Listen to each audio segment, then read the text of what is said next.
Bueno, buenas tardes. Pido disculpas por la voz, que la tengo así un poco tomada. Si no se me escucha, me decís.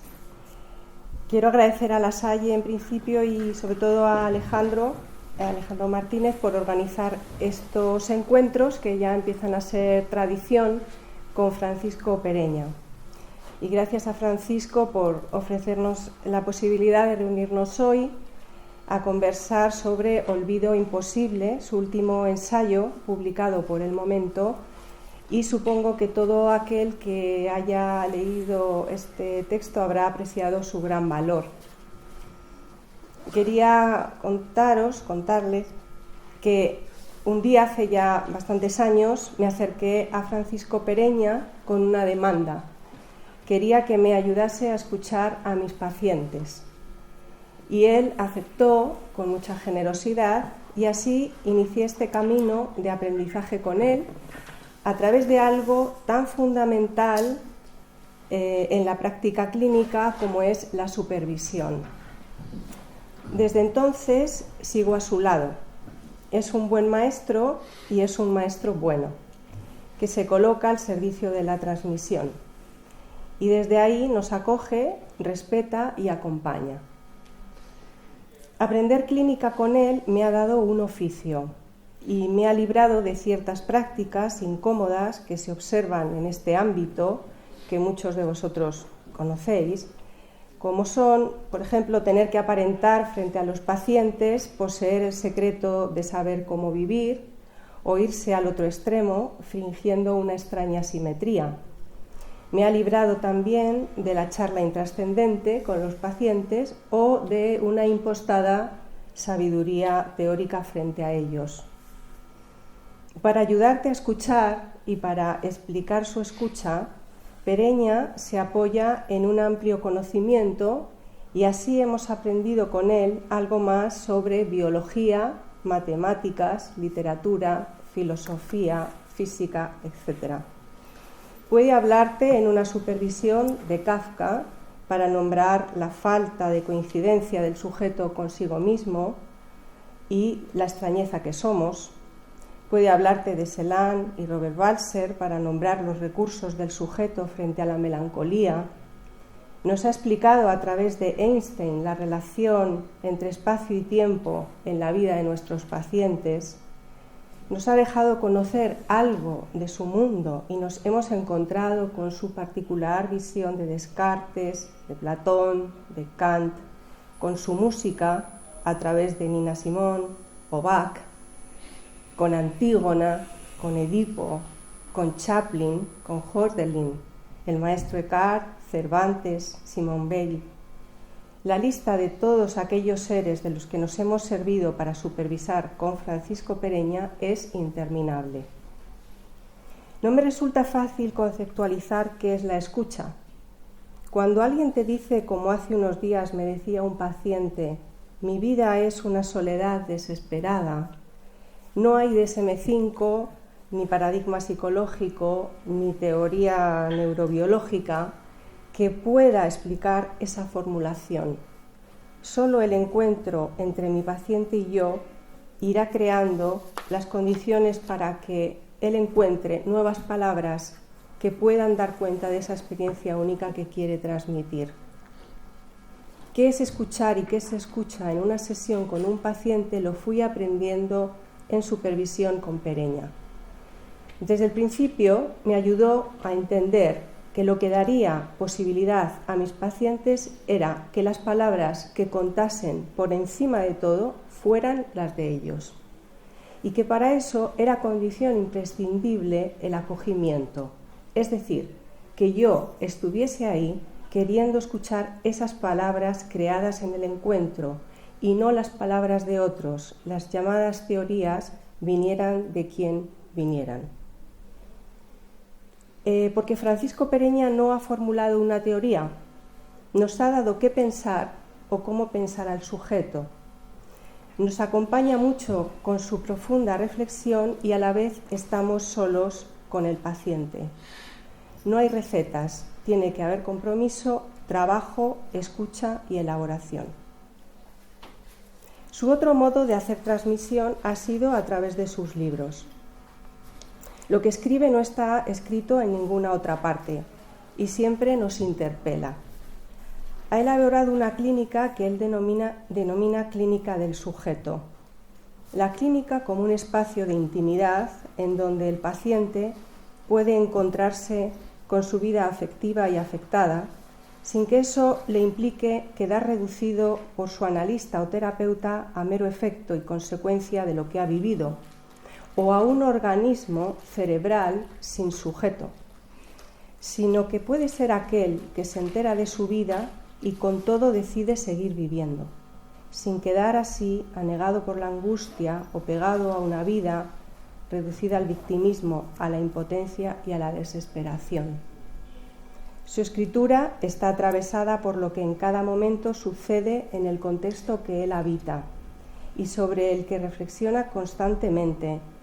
En sus libros, como ya habréis leído, hay alusiones a la guerra de Irak, de Gaza, la COVID-19, el terrorismo, los tatuajes, las bandas, las manadas. Los tiempos que vivimos son tan duros y violentos que necesitamos sus análisis sobre el sistema capitalista y lo que somos dentro de él para al menos orientarnos ante tanto desconcierto. Por eso la obra de Pereña se lee más allá de la clínica. Francisco Pereña dice que escribe para elaborar y que luego se desprende. Y así puede volver a pensar y a escribir, a crear. Sin embargo, sus obras están hermanadas y se han ido dando el relevo unas a otras con una gran coherencia interna. Y yo, por eso, querría dedicar unos minutos a repasar brevemente esos libros a los que debemos mucho y que son los antecesores de Olvido Imposible.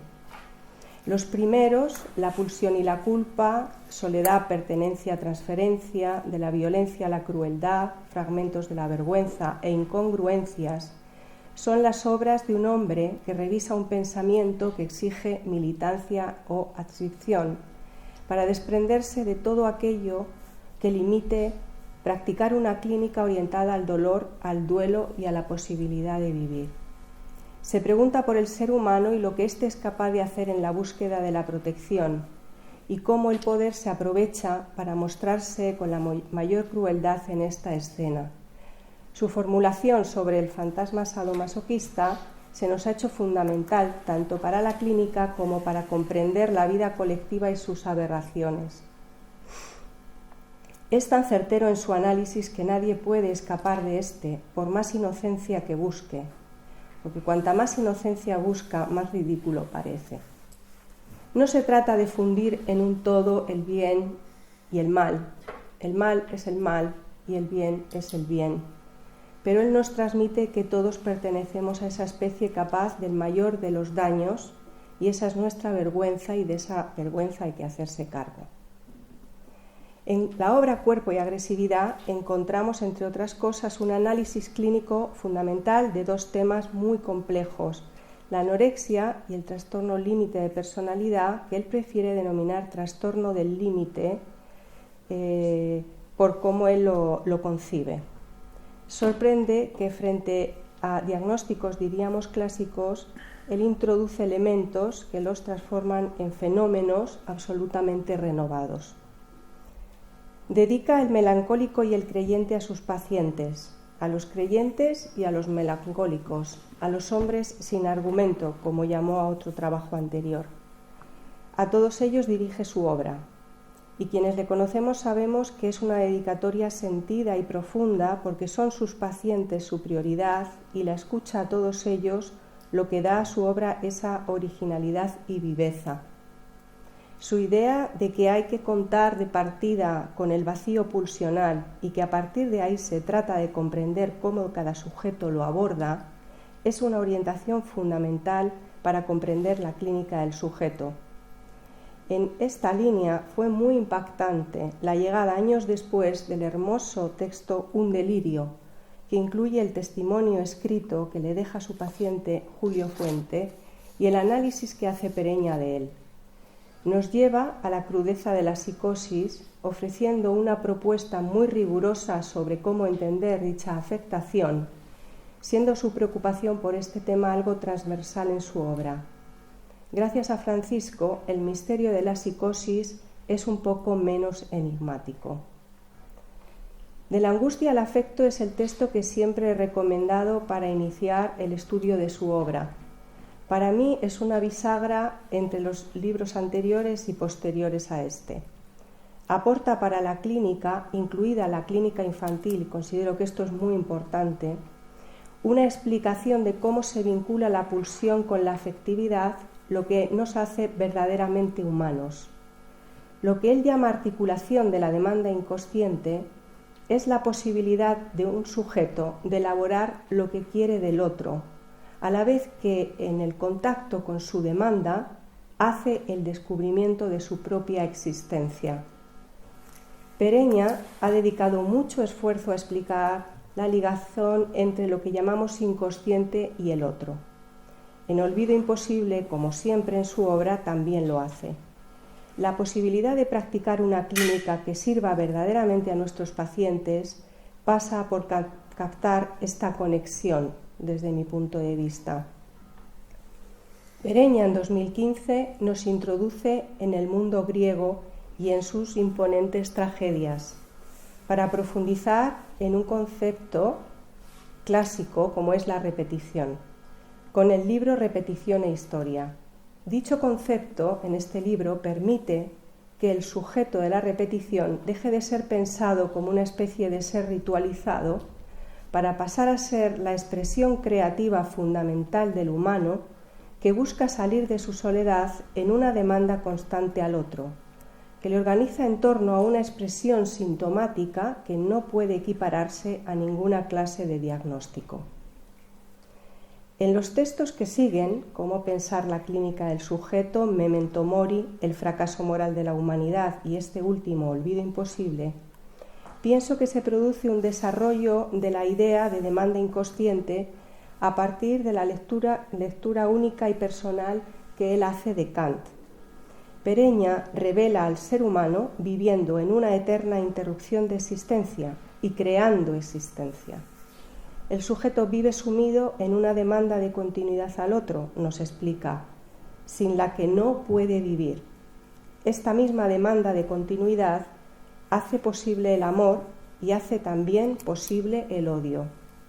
Esa es la contradicción interna en la que viven los humanos y su abordaje es lo que da sentido a la clínica.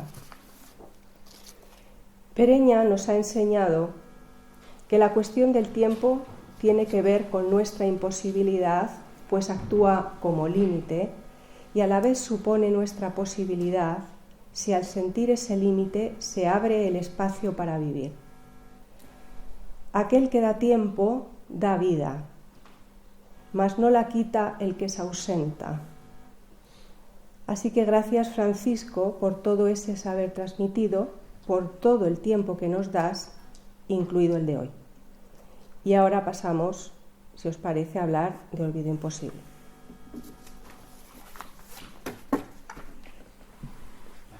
¿Te parece, no? Sí. Pues,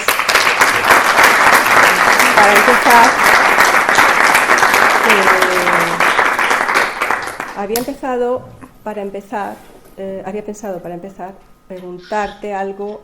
No sé si es una pregunta, es una observación. He tenido la impresión con la lectura de Olvido Imposible que hay una gran presencia en esa escritura del supervisor. Siempre en tus libros se aprecia mucho al clínico,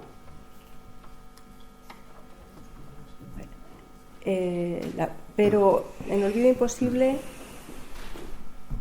o quizá por ser supervisanda, ¿no? Lo he visto así, me parece que entonces quería preguntarte sobre la faceta de tu figura como supervisor en la influencia sobre Olvido Imposible,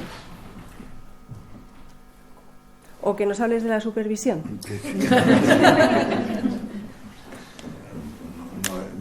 No es lo mismo hablar de la supervisión que esto que pregunta sobre lo que supone la supervisión para mí, que es, empezaré por decir que el término es que no me gusta nada.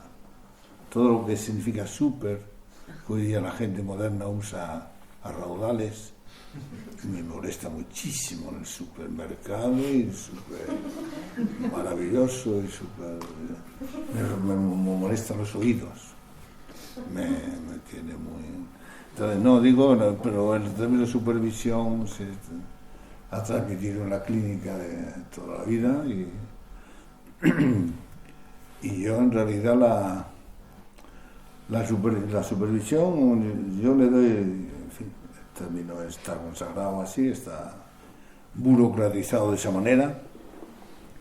Yo le doy una importancia enorme porque yo lo tengo más bien asociado a un peculiar diálogo de tipo socrático, si se quiere, por lo menos del último Platón, el diálogo silencioso, que es el nombre que le da al diálogo socrático Platón al final de su obra. Y es silencioso porque de quien se habla no está presente y es el único protagonista, que es el paciente que se trae como pregunta, y entonces se convierte en una fuente de conocimiento, una fuente de preguntas, una fuente de sabiduría, de algún modo, de cómo escuchar el dolor, cómo escuchar las certezas infantiles, cómo escuchar la mentira que le atraviesa su vida, etc. Pues es un espacio enormemente creativo, porque permite la elaboración no solo de aquel que viene a preguntar o a proponer el encuentro, sino quien lo recibe también. Es un espacio creativo de elaboración. Pues yo aprendo mucho con la supervisión. Quiero decir que yo siempre he dicho que mis libros no serían posibles sin los pacientes a los que he escuchado. Eso es indudable. Por mucho que yo tenga mucho amor a mis autores, de los que hablo con relativa frecuencia, son autores para mí nunca muertos. Nunca puedo leer un autor muerto, por eso me cuesta mucho leer a los autores. Eso es una cosa que aprendí pronto. Un libro sobre un autor, está lleno las bibliotecas de libros sobre Kant, por ejemplo. Todo el mundo, que si Kant para acá, la teoría de la crítica de Kant, la teoría no sé qué, y siempre me gustó leerlos directamente, aunque estos señores que escriben libros sobre Kant, por ejemplo, pues evidentemente están muy formados y dicen muchas cosas y conocen muy bien a Kant y tal, pero yo me gusta siempre ver, y tiene que ver con tu pregunta, con oír a alguien que se está preguntando cosas. Y yo leo a Kant cómo se pregunta y cómo se contradice, cómo no sé qué. Y desde el punto de vista del psicoanálisis, efectivamente, a mí lo que, aparte de la clínica, lo que modifica mi clínica es, por ejemplo, la lectura de Freud. A mí Freud empezó a interesarme muchísimo cuando empecé a verlo vivo en sus contradicciones, no en su doctrina. Luego empecé a entender por qué Freud utiliza estos términos aquí, por qué no allí, de qué quiere dar cuenta, qué se está preguntando, por qué ahora sale con el dualismo pulsional en vez de seguir con la escisión pulsional. Entonces empecé a ver contradicciones que eran fruto de una vida de pensamiento vivo y de enseñanza. Y entonces empecé a desechar las doctrinas y empecé a descubrir que el mundo de la clínica y el mundo del pensamiento no están muy separados, sino que por el contrario, lo que permite que los pensamientos estén vivos es la clínica, justamente. Y en ese sentido, para la formación, de un clínico, yo creo que tiene enorme importancia la llamada supervisión. Porque no vale, y yo he tenido experiencias en conferencias y cosas de esta, que cuando la gente pregunta, hay una deriva hacia la doctrina que veo cómo se marchitan las palabras, mientras que en la supervisión eso nunca pasa.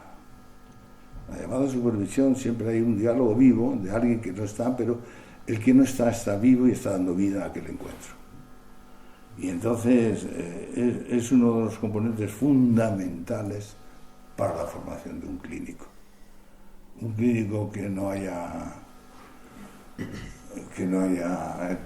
hecho la experiencia esa, no solo es que esté muy solo, es que se puede despistar con mucha frecuencia. Y no porque el otro sea un sabio, el otro, no se trata de solo del saber, se trata de la capacidad de elaboración, que yo llamo, como se ha traducido en los términos freudianos, Durcharbeitung, Verarbeitung, que es un término muy repetido en Freud, que es la elaboración, que es el modo de pensar con el otro. De pensar con el otro, quiero decir, de pensar al otro y pensar con el otro, y no de manera doctrinaria, sino a partir de escuchar lo que no acaba nunca de decirse y que está sometido a permanente malentendido. Y entonces todo eso es un espacio creativo, y en la formación de un clínico me parece absolutamente fundamental. Si no, se convierte en un doctrinario. Es decir, pues alguien que tiene una doctrina por aquí y después tiene una práctica clínica por aquí, separada, no solamente es triste, sino pernicioso. ¿Has respondido? Sí.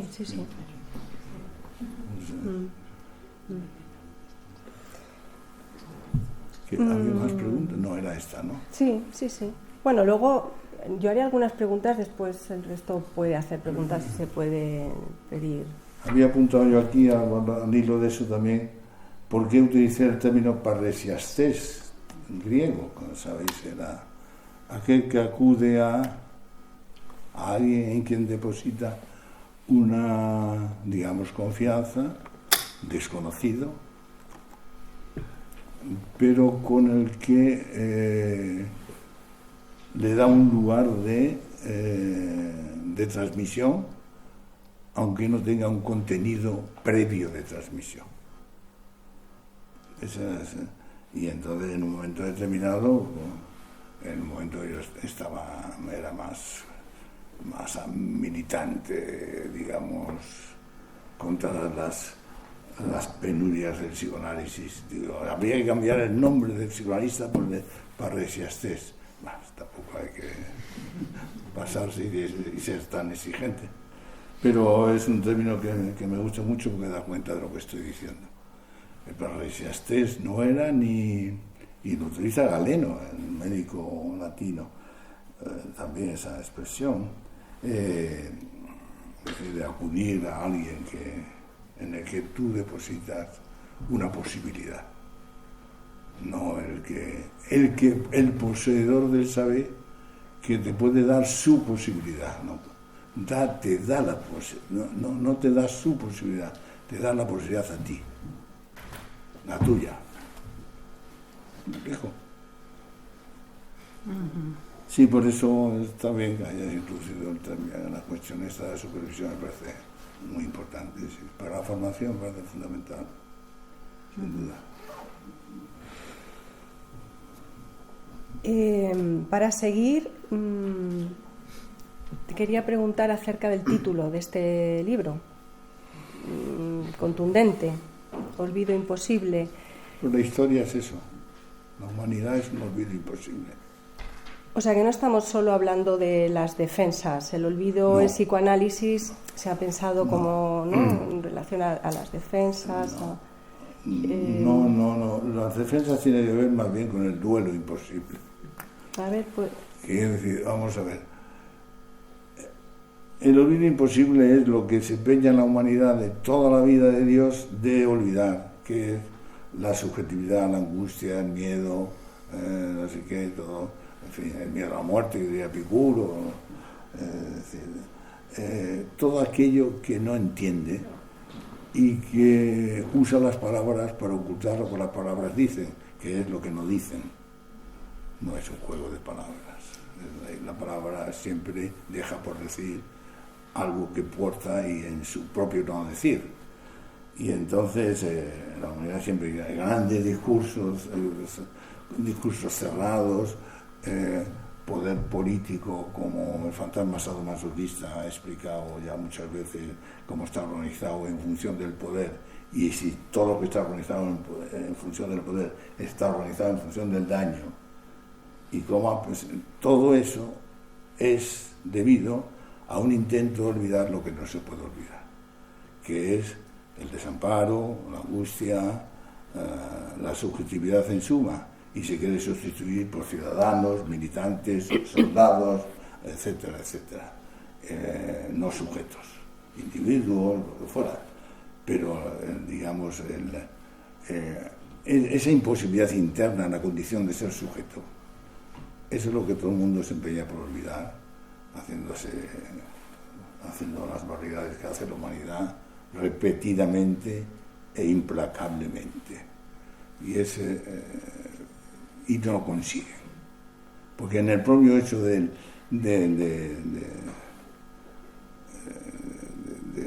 eso que llamaba Paul Celan, no hay más enseñanza de la patria que la guerra,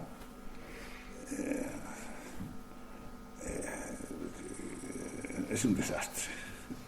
Y eso tiene que ver con el olvido imposible. No hay que olvidar el olvido imposible, porque es lo que permite el duelo, porque el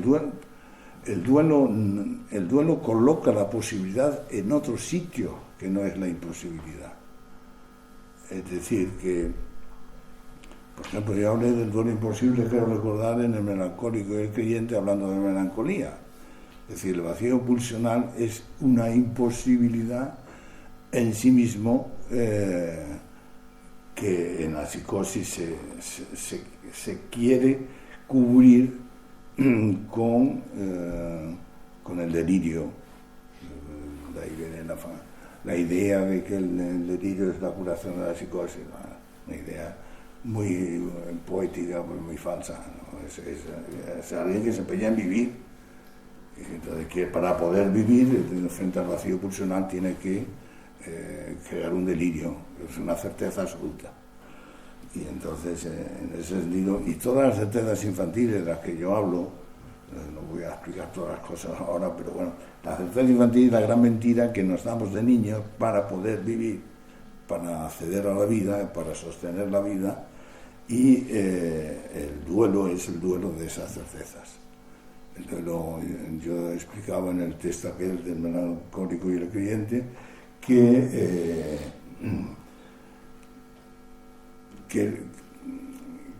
el melancólico es un duelo imposible porque está tan atrapado por el vacío pulsional que no consigue con eso construir un vínculo con el otro.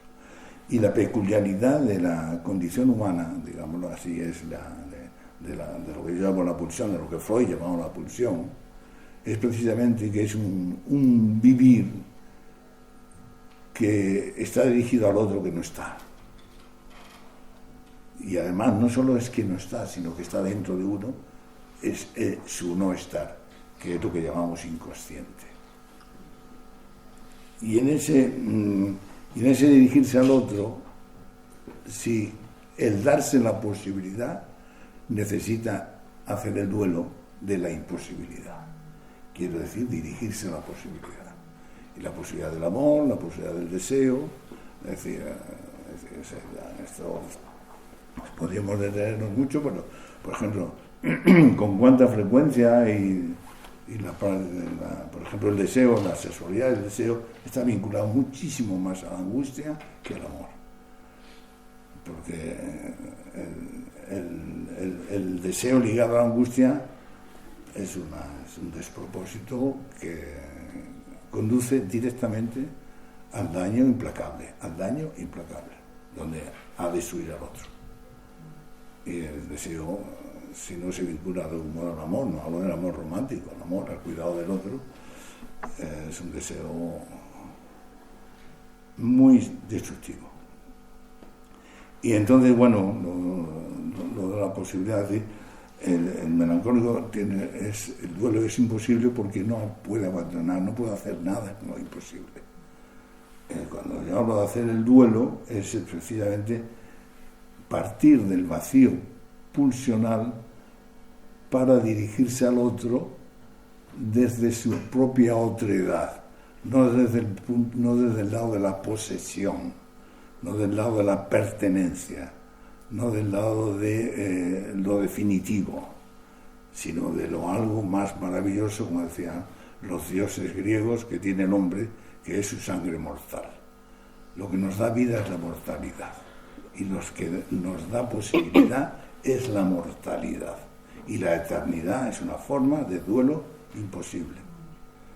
Bueno, apunto cosas, son muchas cosas. De hecho, en este libro, bueno, Perdón. No, que te voy a poner el micro un poco más cerca, porque ¿No se oye bien? sí, no, sí. se oye, pero se te va mejor. A ver, ¿dónde? Más cerca.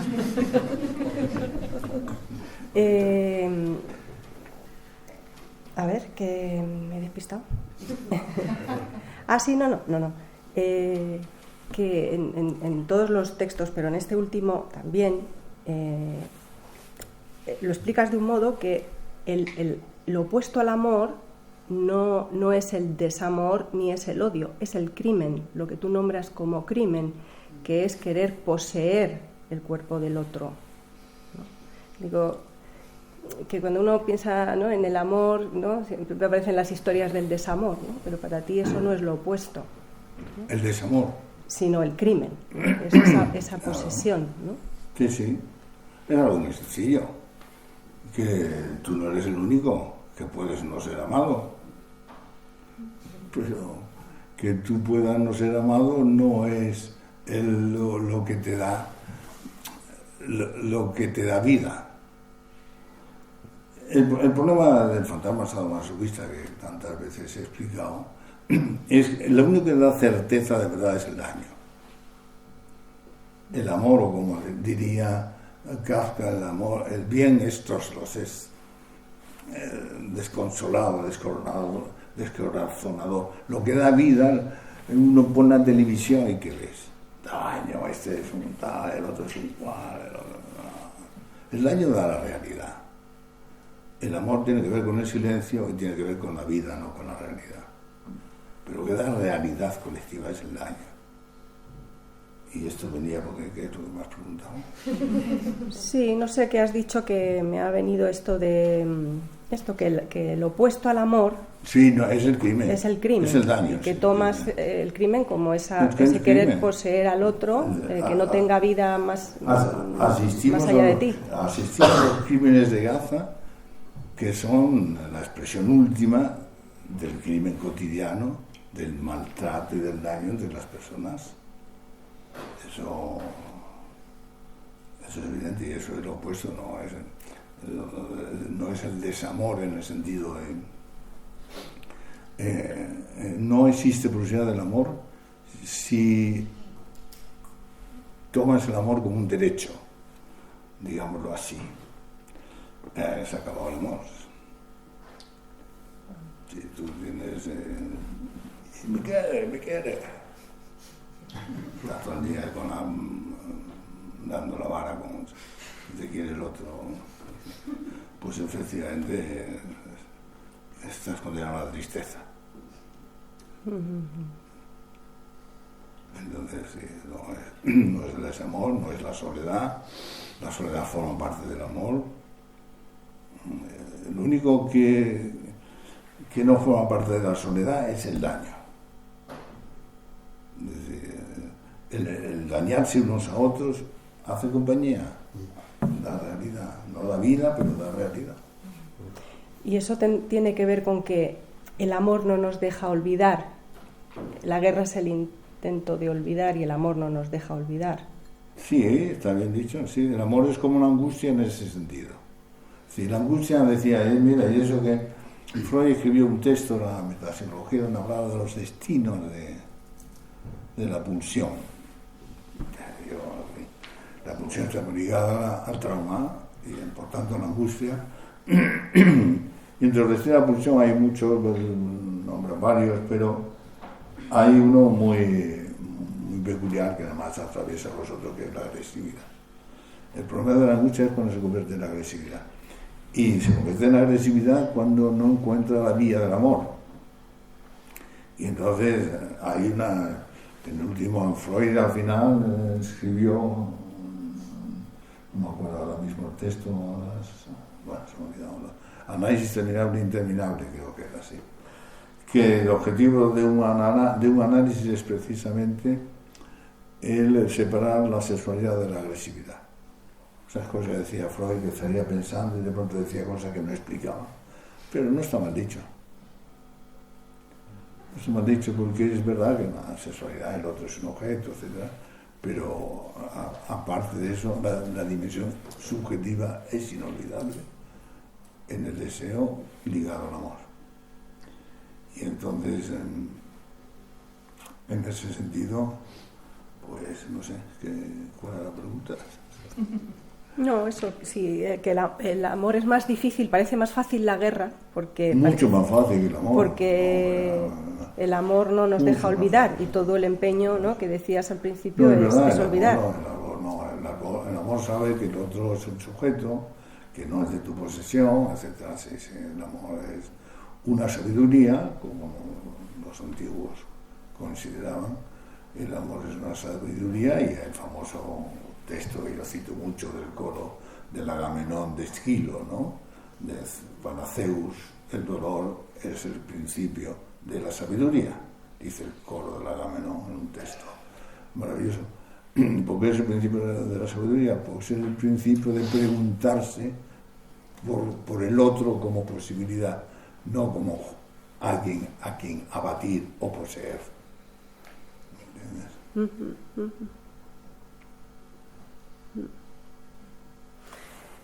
Iré, a lo mejor voy de una cosa a otra, pero hay en el libro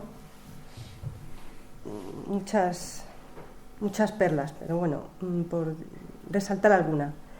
Dice, la palabra encierra en su propia condición una interrupción y una pérdida. Quiere dar cuenta de incluso encontrarse con aquello que está perdido. Y en otro momento dices, el silencio es la posibilidad de la palabra. Entonces, mi pregunta sería, ¿cómo está el silencio incluido en un espacio como la clínica, que está hecho de palabras? ¿Cómo está incluido la palabra? Tú vete ahora, hoy es viernes, ¿no? Vete ahora por el centro de Madrid, hay un jolgorio enorme, porque no se soporta el silencio de la palabra. Y entonces hay que gritar. ¿A qué llamas tú el silencio de la palabra? Lo que permite que la palabra pueda ser una interrupción, referirse a la interrupción y a la vez al otro. No como continuidad, no como posesión. Es decir, hay una interrupción entre mi palabra y el otro a quien está dirigida. Hay una interrupción, no hay una continuidad. Y el jolgorio y de los botellones, o como se llame ahora, no me da igual, es la continuidad. Y la continuidad siempre lleva al crimen. Porque la patria no se puede sostener como continuidad más que con el crimen repetido. Porque si no se interrumpe. Y nadie soporta la interrupción. Y el silencio es el componente de interrupción que hay en la palabra y en el amor. En la demanda de vivir. Entonces, nada que ver ni con la charlatanería en las sesiones, tampoco el silencio persecutorio del analista, ¿no? Como que no hablamos de eso. Sí, eso es una manera del poder. Un buen poderoso, un buen maestro poderoso, es aquel que se calla no para escuchar, sino para imponer.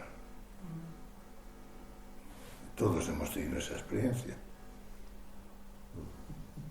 De que ve que el otro no te hace digno de su palabra, como si tuviera una palabra digna. Pero eso es el ejercicio del poder. Sobre todo el poder en el ámbito del saber tiene mucho de eso. De no dirigirte la palabra. Y de hecho, hay muchas personas, lo cuentan mucho en la clínica, cuentan que el modo de agredir de muchas parejas es no hablarse. Tanto día decir la palabra. Bueno, no es exactamente lo mismo, porque ahí sabe, bueno, cada caso, pero en general es un modo de decir, no te doy mi palabra, porque hablar es dar, no tiene nada que ver con el poder. Es algo que se da, que se dona y por eso se puede recibir. Y de ahí la importancia de que sea algo que se crea en el encuentro, ¿no? Que esto nos insiste siempre. La palabra mucho. Es un desencuentro que está hecho para el encuentro. Nace, ¿no? La palabra nace de ese desencuentro. Del desencuentro le busca un encuentro, ¿no? Y otra vez hay que repetirlo. No existe la palabra definitiva. Ni en el rezo existe amén. Palabra definitiva, pero ¿qué es el amén? No dice nada. Es una convención para decir, aquí acabamos. El rezo se acaba aquí. Pero no dice nada. Está inconcluso. La oración, por usar el término de Wittgenstein, la oración está siempre interrumpida. No tiene amén.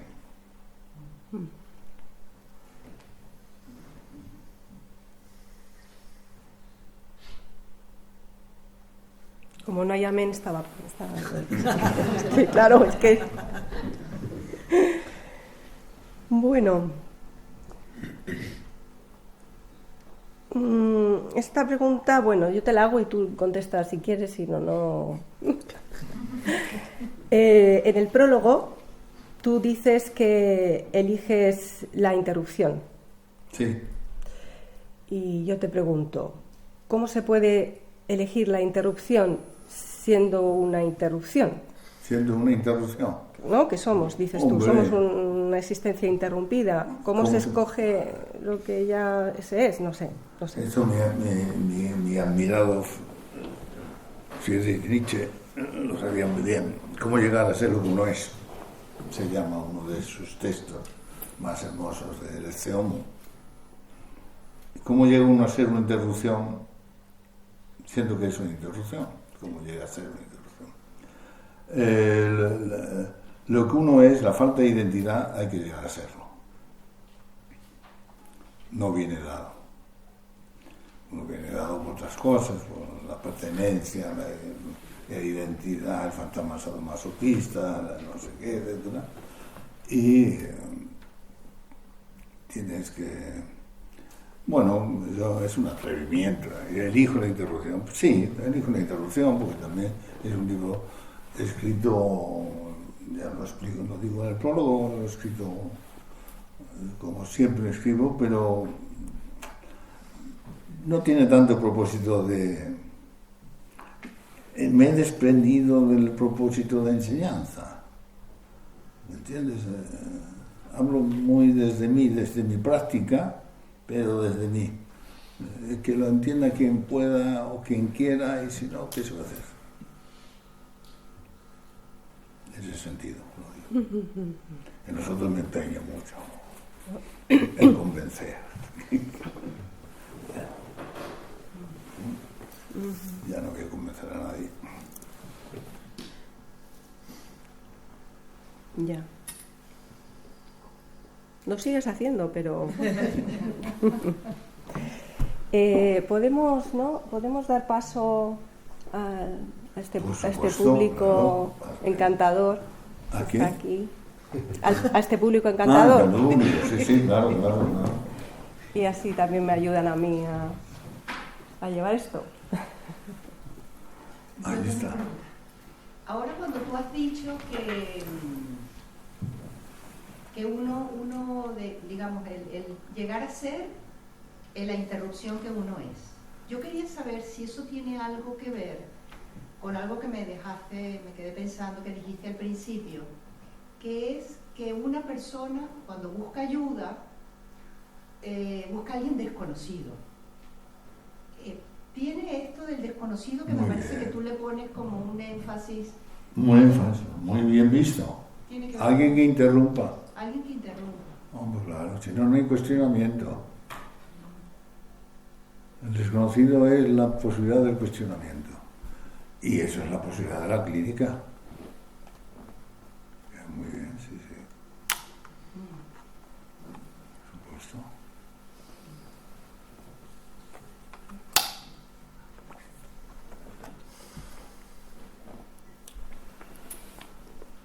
Más. Ya. No, es que decía esto porque es verdad que uno siempre va diciéndole a la gente, busca a alguien que no conozcas. No vayas con este si lo conoces, o busque a... Uno lo va diciendo y no sabe por qué lo dice, pero uno lo dice porque es verdad que uno piensa que con alguien conocido no se va a producir mucho. Pero es por este tema... Sí, es muy difícil. Cuando hay alguien conocido, pues, hombre, si te colocas muy bien, pero hay un riesgo. No hace falta. No es conocido, es la interrupción. La interrupción que te interroga. Entonces, vas allí y tú ahí eres un sujeto que habla sin complicidad. Habla con respeto, hay mucho respeto, sabes que vas a ser escuchado.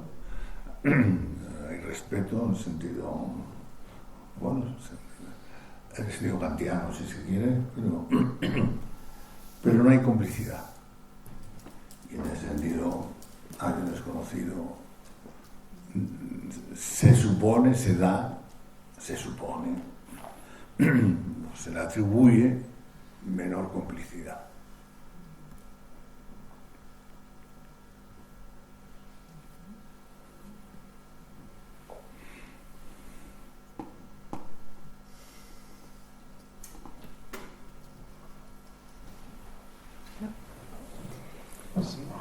Sí. Antonio. Nada, pues, para hacerte una pregunta, una conversación que siempre tenemos más o menos es, bueno, ¿cómo se sale de la clínica a la vida? La vida en común, a la vida. La clínica es un espacio de intimidad, ya lo sabes, y en la vida somos millones. ¿Qué en la vida? En la vida somos millones, la vida en común es, bueno, esto que a ti tampoco te gusta, que se llama la política, ¿no? Hay una vía, una salida honesta de lo que enseñas en la clínica a esto que llamamos la política. O la política es inevitablemente todo el olvido y el daño. Mira, es una buena pregunta. A mí me interesa mucho la política. Además, yo tengo un pasado antifranquista muy activo. Vamos, el antifranquista, no sé si sabéis quién era Franco. No, porque en este país ya nadie sabe nada, quién era nadie, ni el padre, no sé, que ha caído del cielo, no sé qué, etc. Y entonces yo siempre he tenido mucho interés en la política. Y además, por ejemplo, la idea del fantasma del sadomasoquista, es verdad que yo lo pergeñé a partir de la clínica infantil, a la clínica con niños, que siempre digo que hay que a los que se dedican a la clínica es muy conveniente que vean niños, que se aprende mucho. Y es verdad que fue ahí donde, pero tenía un viejo, un recipiente, digamos, venía a instalarse en algo previo que yo había percibido en el ámbito político, de que el vínculo colectivo está hecho de servidumbre y que no he tenido manera de querer en la libertad política. Son modos de servidumbre. No hay poder político que no esté basado en la servidumbre. En la servidumbre tiene dos modos, puede ser en la servidumbre en el sentido más democrático liberal, de reglas de juego, etcétera, o puede ser la servidumbre del crimen, la servidumbre fascista, ¿no? La servidumbre a un Führer, a un caudillo. Pero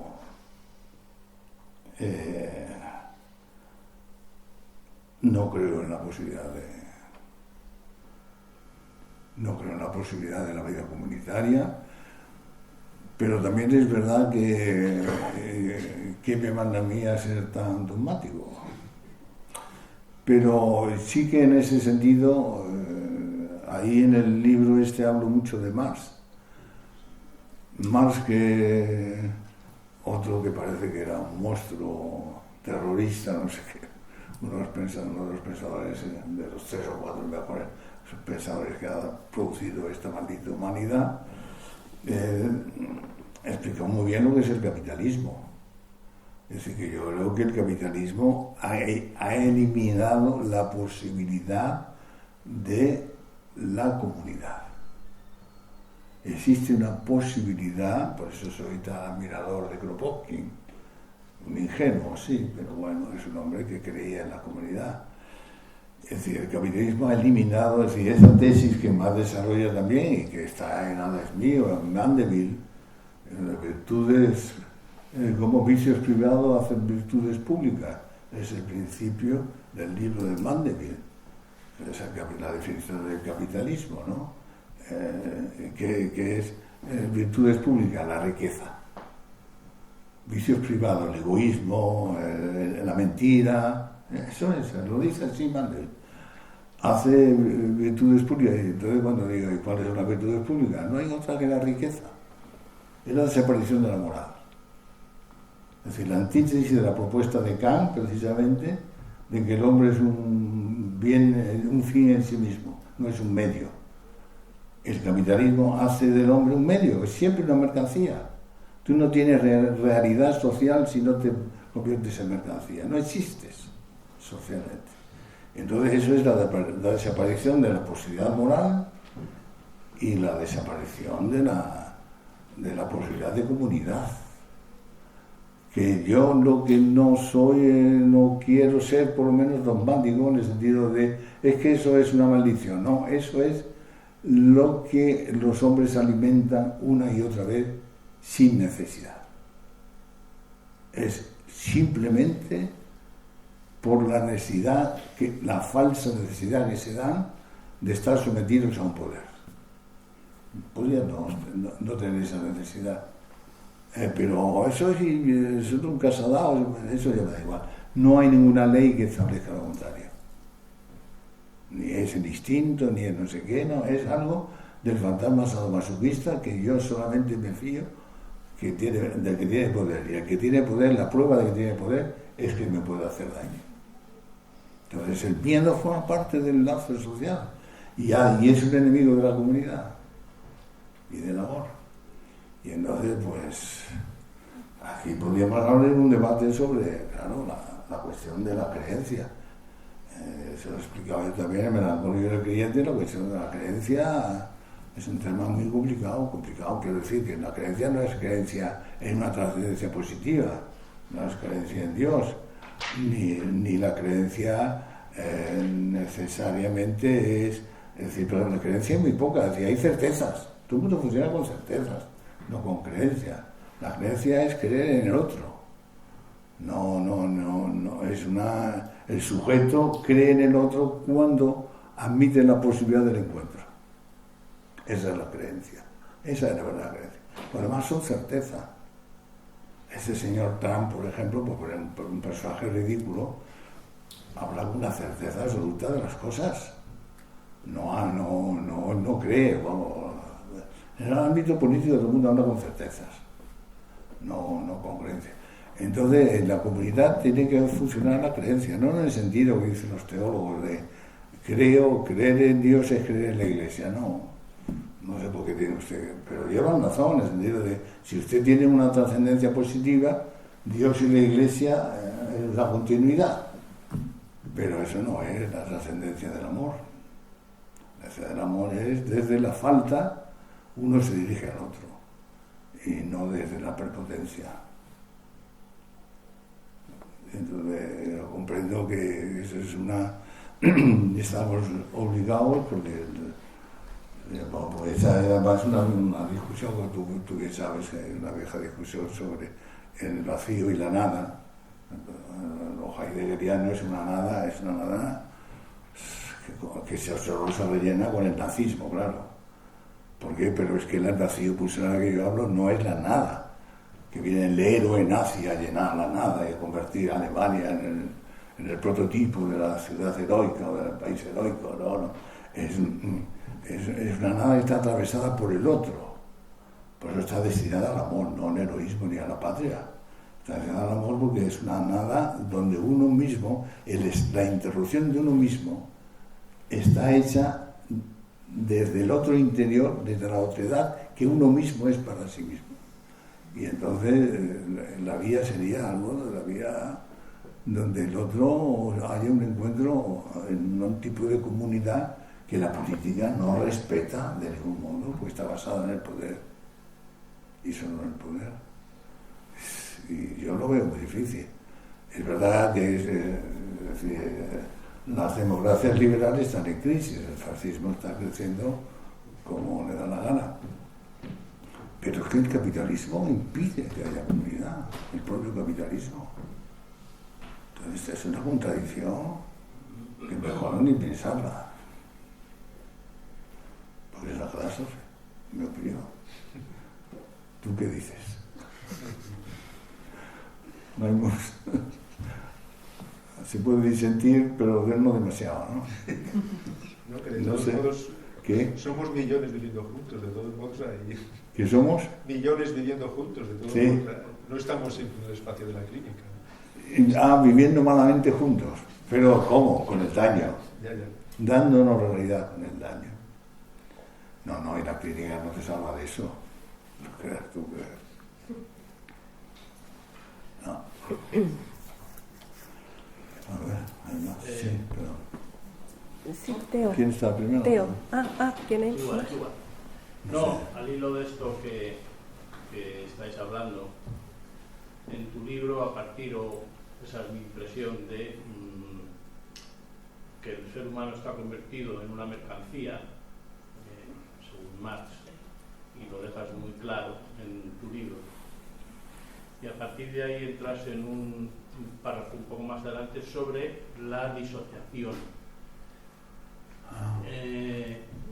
Y tal y como yo lo entendía, corrígelo si no es así,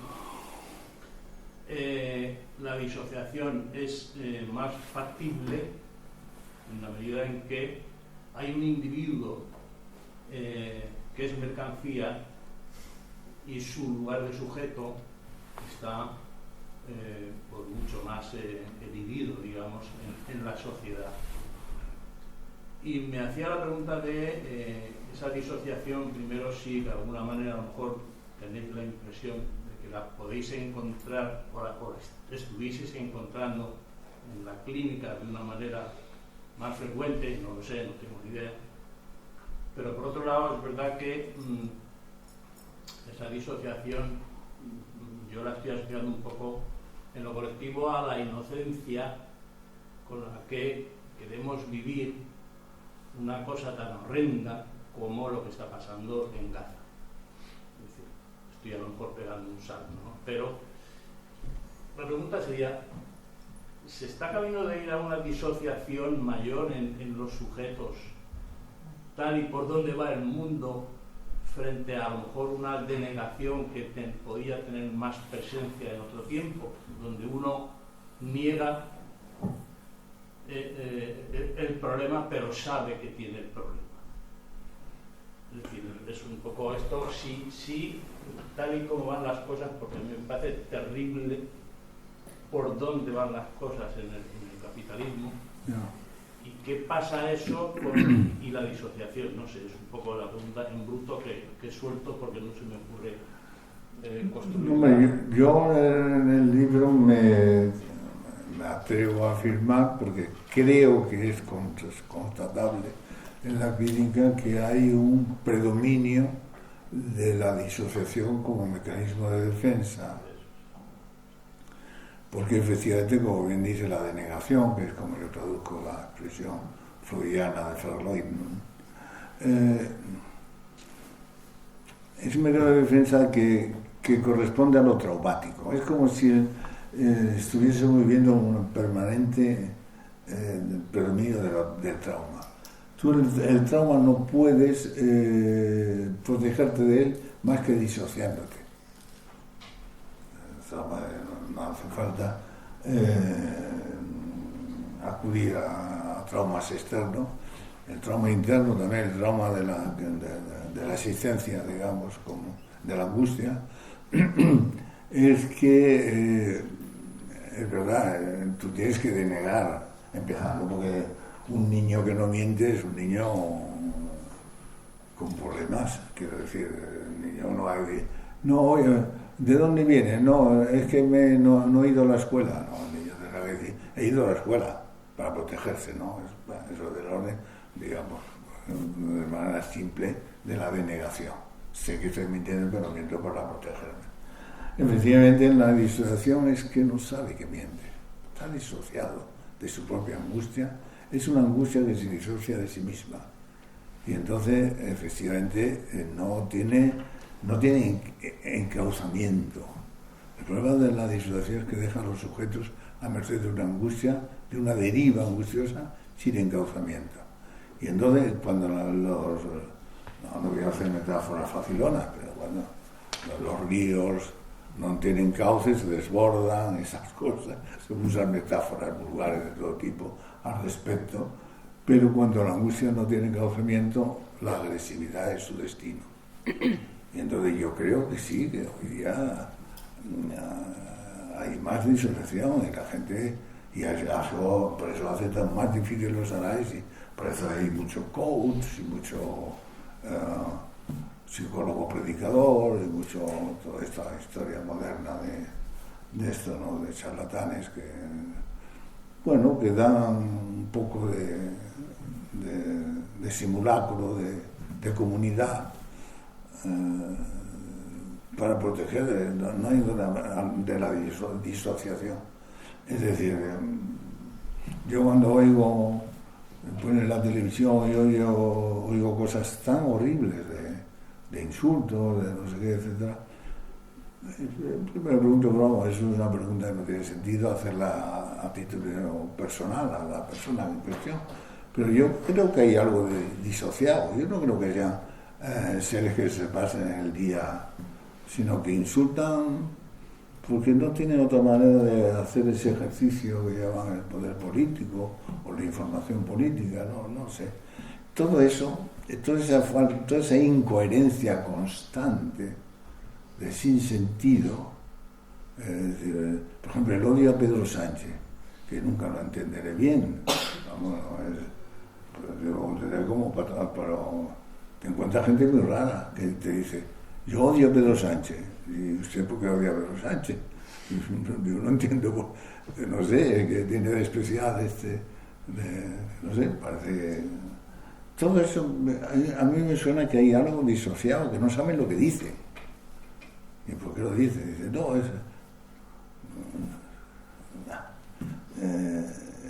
entonces es un hablar por hablar que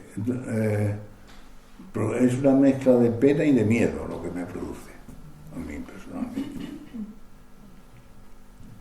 Hablar por hablar, no hay diálogo posible. El diálogo, pues en fin, por muchos matices que le des, el diálogo es un componente de la vida pública. No hay diálogo. Yo no veo diálogo ninguno. Y no es entendimiento de hacer pactos, no hay diálogo, ¿no? Cuando se habla entre ellos se muerden, no hay diálogo. de diálogo, todo eso entraría dentro del campo de disociación, y en la clínica es evidente que se ve que hay una cierta dificultad de elaboración que viene directamente a la disociación como mecanismo de defensa. Con la denegación lleva razón, la elaboración no es fácil. La disociación tiene un coste de angustia mucho mayor para poder encauzarse hacia la elaboración. Y es una de las dificultades clínicas que hoy día surge en la clínica del sujeto, la dificultad de elaborar por disociación.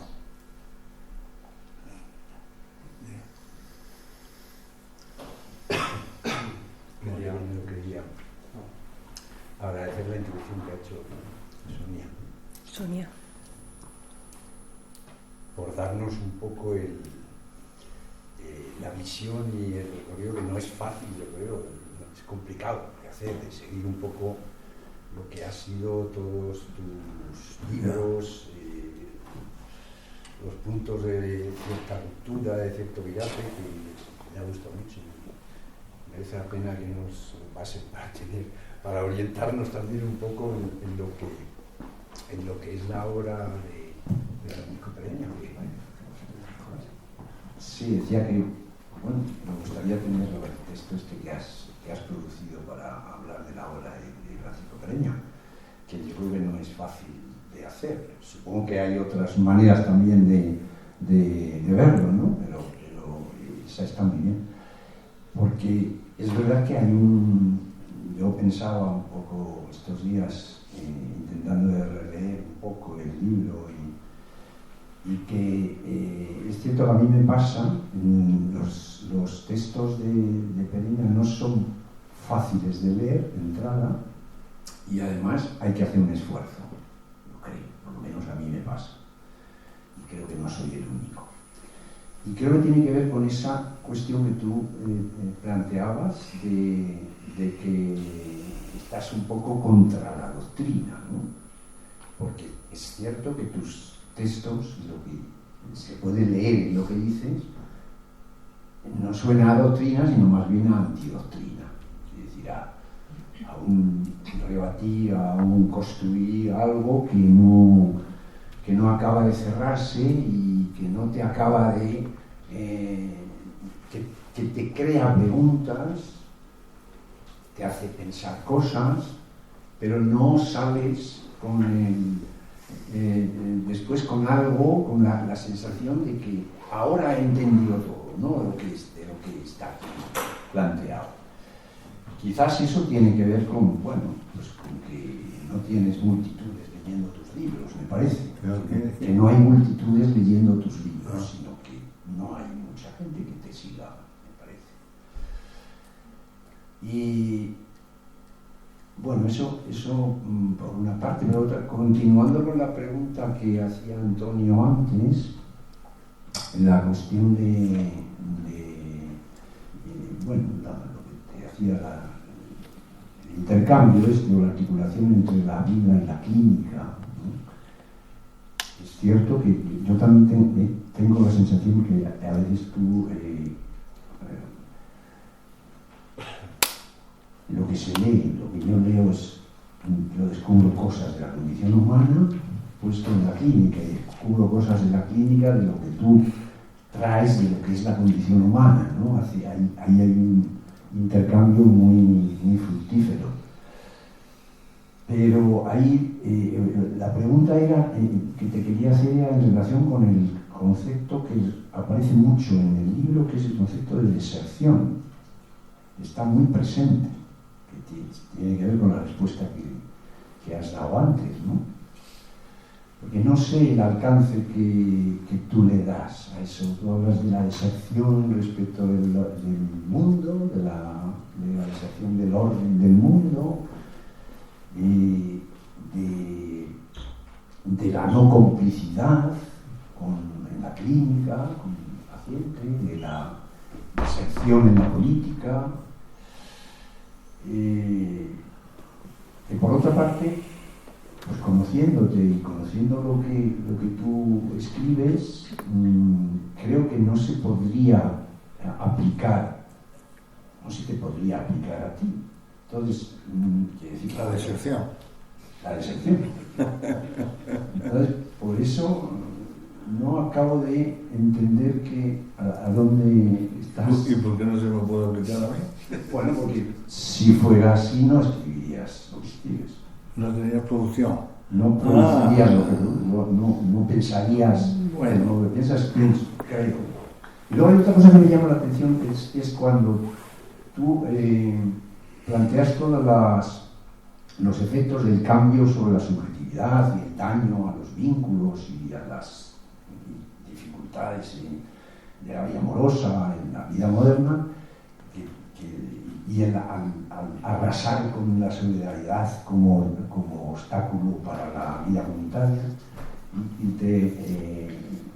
¿Cómo más? Yo no he leído apenas a Marx, he leído algunas cosas, pero ¿cómo más tuvo hace 2 siglos casi esa capacidad para ver a dónde, porque ahora se puede ver 2 siglos después dónde estamos y los efectos del capitalismo, pero en ese momento me resulta muy difícil. ¿Cómo lo pillas tú de ahí? Bueno, alguna cosa. Lo último a mí me llama la atención también. Por eso me da pena que sea un autor tan poco leído, porque es un genio. Es un genio. Lo supo ver desde... Bueno, yo creo que los pensadores del capitalismo, como citaba Mandeville o Adam Smith mismo, o Hobbes, del lado del poder, yo creo que algo ya ellos veían. Lo que pasa es que los primeros estaban muy entusiasmados, ahora hablo de la deserción, pero estaban muy entusiasmados con la historia de la modernidad como progreso científico y que vinculaban, del lado Spinoza, por ejemplo, y por supuesto Marx también de algún modo, es decir, pero habría un progreso moral, y Kant también, por supuesto. El progreso intelectual y científico produciría un progreso moral. Y la tesis de Kropotkin también, pues mire usted, todo lo contrario. Todo lo contrario. Por la peculiaridad que tiene. ¿Por qué? Porque era el entusiasmo por la inmanencia. Lo que yo llamo, creo que en el libro lo explico, la inmanencia total, que representa el capitalismo. Hay un orden universal, establece el señor Adam Smith, que funciona y de manera inmanente, no trascendente, no religioso, no de inmanente humano, que funciona con una progresiva y maravillosa sintonía por una ley secreta que es el mercado, la mano invisible que llamaba el señor Adam Smith al mercado. Es la mano invisible que ordena todo. Bueno, yo no creo, no sé si hoy lo siguen diciendo, puede lo sigue diciendo algún idiota como de estos modernos, pero eso ya no creo que nadie lo pueda decir. Bueno, entonces yo creo que ese entusiasmo es el que más ya más adelante ve que es una barbaridad, y entonces se le propone una vía revolucionaria que yo personalmente no acabo de ver con claridad que Marx creyera en ella, porque siempre hay una contradicción, no sé si lo digo ahí, que la contradicción entre la revolución es algo que vendrá por las propias contradicciones del capitalismo, o será habrá una gente como el proletariado que hará la revolución. Yo creo que Marx no creía en la segunda tesis. El proletariado pues ya estaba metido en esa vorágine, y entonces no sé, ya me perdí, no sé dónde iba, pero bueno, voy a la deserción, sí. Pero bueno, en ese sentido, pues estamos en un callejón sin salida severo. Entonces yo me considero un desertor, porque no espero nada, tampoco es que reclame nada, no espero nada decía Kafka, a quien leo habitualmente como colega de deserción, digámoslo así, decía aquello que puede escandalizar a uno, pero decía, solo se puede amar al mundo si estás fuera del mundo. Si estás dentro no se puede amar. Bueno, yo lo entiendo, así dicho suena un poco, pero se le puede amar desde la lejanía, en la medida en que percibas, bueno, es un famoso texto de Epicuro, ¿no? Que seres desgraciados, atormentados por el miedo a la muerte, miserables, dañinos, y se puede amar su miseria. Pero no hay otra cosa que amar como colectividad. Y para eso estoy de acuerdo con mi querido Kafka, hay que estar fuera del mundo.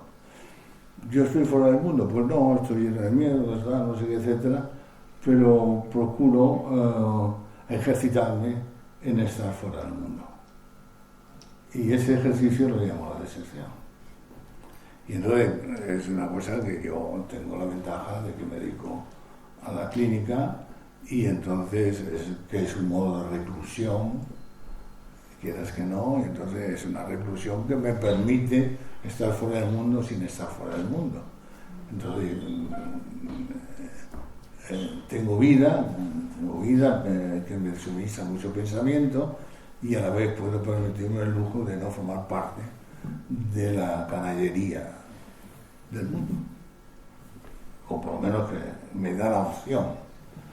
Tengo que trabajármelo para no formar parte de la canallería, pero procuro trabajarlo. En ese sentido me considero un desertor. Sí. No, pero siguiendo un poco también la estela de lo que comentabas, me parece, en el libro anterior, cuando trataste a Wittgenstein. A Wittgenstein, sí. Bueno, ¿no era un desertor ese? Claro, pero eso es muy congruente con la imposibilidad de cambiar el mundo. Absolutamente. Pero no porque no sea cambiable, porque el mundo no quiere ser cambiado. Pero el mundo los humanos, esta cosa que decía Antonio, estos millones de personas que están ahí reunidos no quieren cambiar el show de esperpento no lo quieren cambiar. Pero el mundo, todo el mundo lo quiere cambiar, todos lo queremos cambiar. Nadie quiere cambiar el mundo, mentira. Nada más que cambia si se mueren de angustia.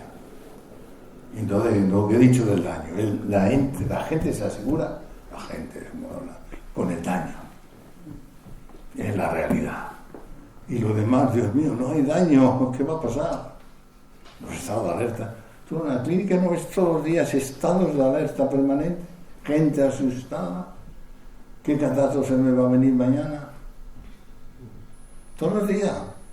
Pero ojalá. La cuestión es, esa deserción, por ejemplo, de la política, no es un modo de la antipolítica. Mira, yo lo perdona, no me adscribo a ello. Claro. No soy anti, estoy fuera.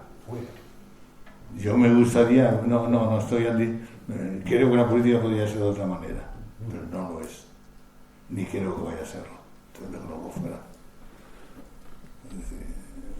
Me introduzco, no, digo porque sí, claro, yo a ese tema le he dado vueltas, creo que lo que no hay es indiferencia. La deserción no es indiferencia. No, en absoluto. Y yo creo que por ahí a veces nos liamos. Francisco Pereña no es un indiferente, todo lo contrario. De hecho, por eso a veces nos cuesta contactar con lo que transmite, precisamente porque no hay indiferencia. Lo que pasa que toma, ¿no? Es como una distancia ética y que le permite no entrar en esa militancia, que es lo que nos ha permitido también poder tener esta clínica del sujeto, ¿no? Y esta visión, creo que es esto,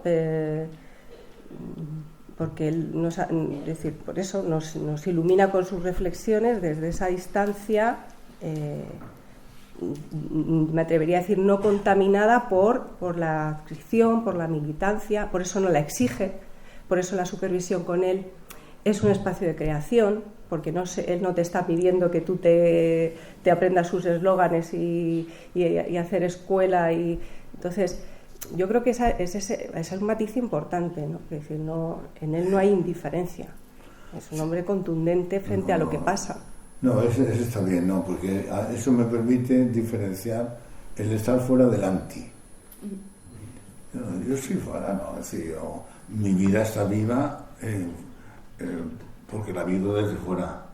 Y la clínica me da mucha vida porque me permite estar fuera. No anti. Está bien señalado de fuera. Yo vivo de estar fuera, no del anti. ¿Entiendes? Hombre, es verdad que a mí me preguntaron hace unos años en una reunión de viejos, ¿y tú políticamente cómo te defines? Pero hace años, no hace tanto. Digo, yo antifranquista. Pero ¿y eso a estas alturas? Digo, en primer lugar porque creo que el franquismo sigue vivo, pero aparte de eso, digo, bueno, es mi experiencia política y mi fundamento político. Sigo siendo antifranquista, ninguna otra cosa. Ahí es anti. Pero por lo demás, soy antifranquista porque el resto estoy fuera.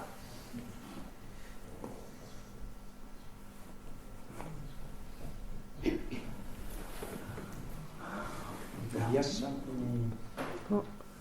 discriminar un poco lo que planteas en el texto sobre la deserción, cuando te refieres a la deserción en el campo de la psicosis, creo que también deserción del orden colectivo, ¿no? que aparece en la psicosis, ¿no? ¿Cómo crees tú que...? Hombre, ese es un tema interesante, la de la psicosis. Hasta teníamos que hablar largo y tendido de hecho, la esquizofrenia eso significa disociación en griego, ¿no? Y de ahí la toma Bloides, el término esquizofrenia. Pero yo hablo de la disociación como mecanismo de defensa. Y respecto a la psicosis, eso habría que hacer un monográfico. Yo cada día me convenzo más de que la psicosis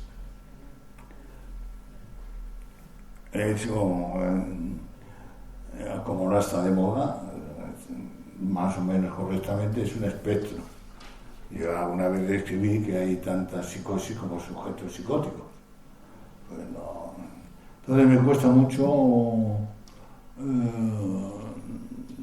precisar de manera sistemática lo de la psicosis, aunque yo en el libro dedico ahí un poco a no confundirla con los trastornos del límite, porque no por doctrinarismo diagnóstico, sino porque en la clínica te puede interferir mucho. Pero es verdad que dentro de la psicosis hay que distinguir mucho. Una paranoia delirante es un caso extremo, irreversible, sin salida, de alguien, de un tipo que se empeña por vivir y dice, la certeza esta nadie me mueve, moveré todos los tribunales de justicia de este país para que me den la razón, pero no desistiré porque no quiero cuestionarme, porque me va la vida en ello. Es la defensa más absoluta contra el vacío pulsional. Eso es verdad. Pero hay muchos psicóticos de otro tipo, el caso de Julio, que va y viene y toma conciencia, y esto que se ha llamado siempre, y que nos hemos reído a veces de la conciencia de enfermedad, tú lo sabes bien, que nos hemos decidido, y piden conciencia de enfermedad, es verdad, no se puede pedir conciencia de enfermedad, simplemente la tienes o no la tienes. Pero hay psicóticos que tienen conciencia de enfermedad. No es que el ser psicótico conlleve necesariamente la no conciencia de enfermedad. Yo creo que ahí nos hemos equivocado. Hay psicóticos que tienen conciencia de enfermedad y luchan, y pelean, y van y vienen. Y son los que podemos tratar, además. Y son de los que aprendemos y de los que... en fin, esto... Entonces, La disociación, es verdad que en los psicóticos, esto que estoy llamando, así grosso modo, con conciencia de enfermedad, en fin, que pelean con el asunto, con el trastorno, es decir, es verdad que sufren algo que es más bien, yo lo llamaría, claro, porque el problema de cuando tú estás anclado en el vacío pulsional es muy difícil construir el yo. El yo es muy débil. Entonces lo que yo hablo ahí es de más que de disociación, de desintegración yoica. En el momento de crisis de estos sujetos que son los psicóticos, que tienen condiciones que pelean, y más bien hablo ahí de desintegración yoica. Y la disociación me parece que es un aspecto muy externo, en el sentido bloileriano, de Bloiler, de la esquizofrenia, de esto es muy externo. Prefiero hablar de desintegración yoica porque es verdad que estos pacientes hacen un esfuerzo de ordenamiento, de lucha, que es una especie de prótesis yoica que funciona pero que es verdad que se produce desintegración. Entonces la disociación, yo por experiencia clínica, me parece más clarificador verla como, digamos, el bloque de defensa que frente a la denegación tiene esa peculiaridad de no enterarte de lo que te pasa. No de negarlo, sino de no enterarte siquiera. Yo no te estaba preguntando por la disociación. No. Te estaba preguntando, que está muy bien todo lo que has explicado y me ha aclarado muchas cosas, pero te estaba preguntando por la deserción que tú hablas. No, eso sí, pero ya digo, la deserción sí, hemos hablado antes. En la psicosis.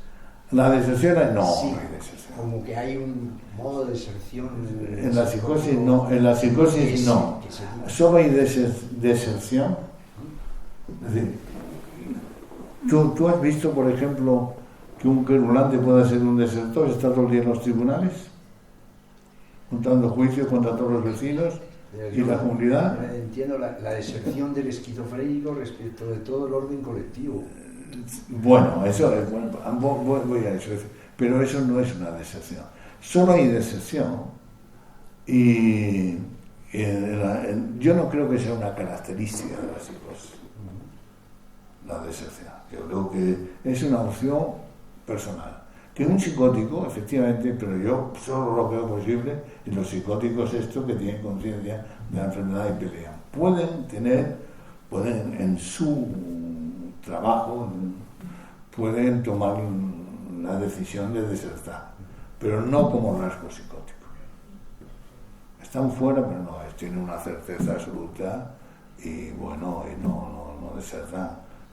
Están todo el día con un orden de persecutorio tan potente que yo no estoy pendiente de mi vecino, de si me espía.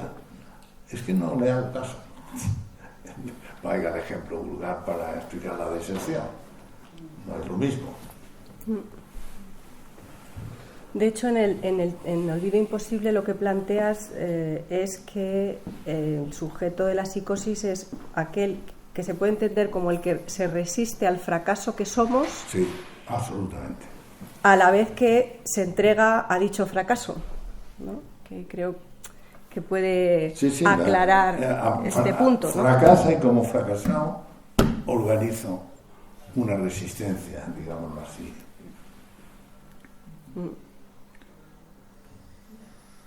Sí, porque claro, el problema es que cuando el vacío pulsional... Es que el concepto de pulsión de Freud es una joya, se hubiese mantenido, bueno, yo por lo menos creo que hace un descubrimiento importante, que es una decisión, es un vacío y un empuje a la vez.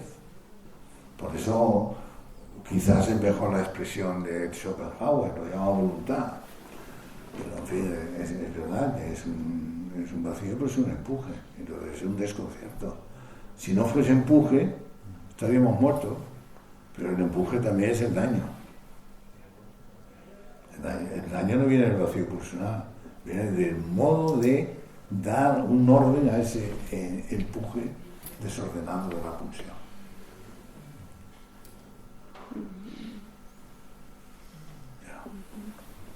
Te puedo hacer una pregunta, pero ¿Qué pregunta? no sé si es muy simple, pero me es más fácil escucharte que leerte. Entonces, ¿a qué llamas tú certeza infantil? ¿Certeza infantil? Sí. Bueno, son las certezas de cuando seguro que permíteme decirlo así, que tú tienes tus certezas infantiles, que mi madre me quería, la otra no sé qué, y has organizado un mundo de certezas, y ahí uno se pregunta, vamos a ver, ese sujeto viene aquí porque algo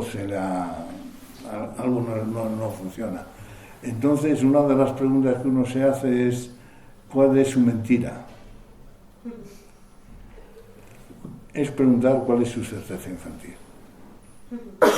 El modo como el niño ha interpretado la realidad, o del lado que fuera, del lado del abandono, o del lado de lo que llaman ahora muy abusivamente narcisismo y eso. Preguntar por lo que le pasa, es preguntar por su mentira.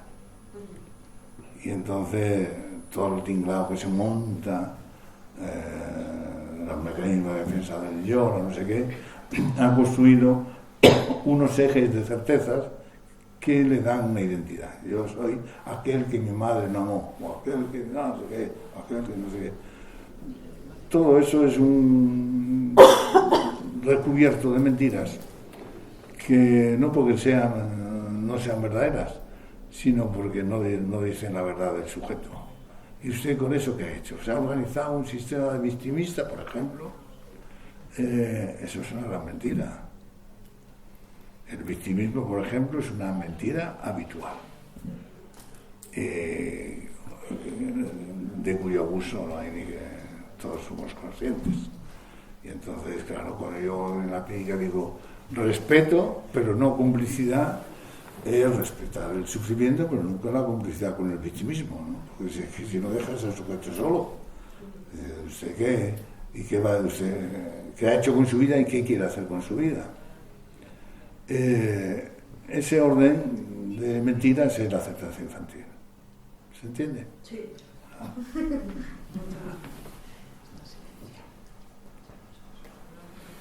Porque es como tomar al otro como rehén para poder explicarnos algo de la angustia que es mucho más primario, ¿no? Es decir, tomas al otro para explicarte sí, algo claro. de la soledad a la que llegamos y en la que vivimos, ¿no? Sí, sobre todo colocas al otro como agente del daño, que no es que no lo sea, que lo es, sino razón de tu inocencia. Ese es el problema de ti, no es que el otro no te dañe, sino que eso te haga a ti inocente. Eso es un error. ¿Hay algo ahí? Bueno, hay otro punto, yo creo que tratas en el libro, del exceso de demanda, ¿no? Que tiene que ver con el mercantilismo, y la imposibilidad de hacer el duelo, como esa imposibilidad de hacer eso. Yo hablo de eso en el libro, sí. Pero es que no creas que me acuerdo bien ya. Pero el exceso de demanda yo lo tengo, ahora mismo no recuerdo lo que escribo en el libro, porque vosotros lo tenéis más reciente, lo habéis leído. Yo he entendido siempre el exceso de demanda como una demanda que no se da. Entonces, al no darse la demanda, se está siempre exigiendo al otro. Eso es un exceso de demanda, porque la demanda, el límite de la demanda es el que yo doy, lo que yo doy. Oye, quiero ir al cine, vamos a decirlo, quiero ir al cine con esta chica, con este chico. Oye, ¿quieres venir al cine conmigo? Le estoy dando una demanda. Y entonces voy a decir sí, no, lo que sea. Pero como valga el ejemplo tan sencillo, no tan simple como esta escena externa, pero bueno, como no doy la demanda, quiero hipotecar la respuesta del otro.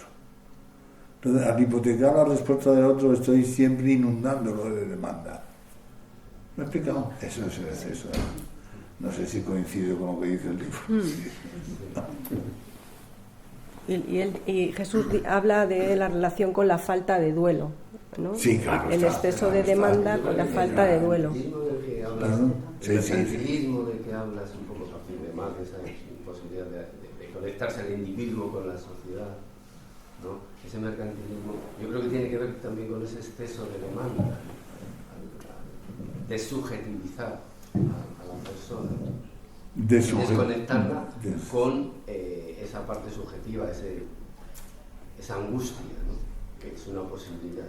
Y yo creo que el mercantilismo un poco, en ese exceso de demanda también está ese no hacer el duelo, evitar enfrentarse al duelo, que supone, me parecía entender en el libro que estaba esto conectado.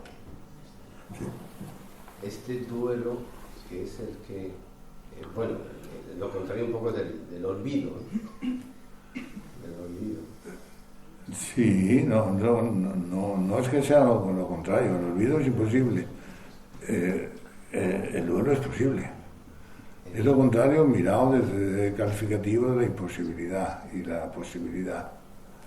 En ese sentido, pero el duelo es aceptar lo imposible y jugarse la apuesta, decirlo, en otro terreno, donde solo el de lo imposible.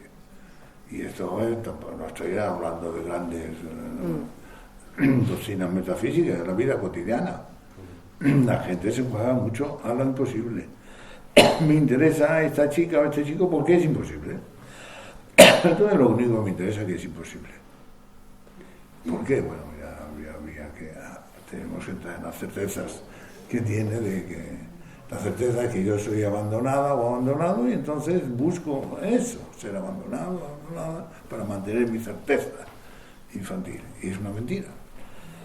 Es un ejemplo de la... ¿Entiendes? Entonces, en ese sentido, la relación es esa. El duelo, jugarse las cosas entre lo posible y no de lo imposible.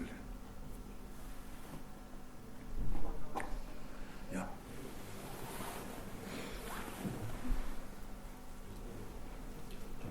Yo no. Ya.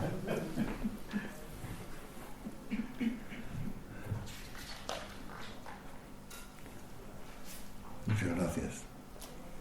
Pues igual hay que ir haciendo duelo hoy, ¿no?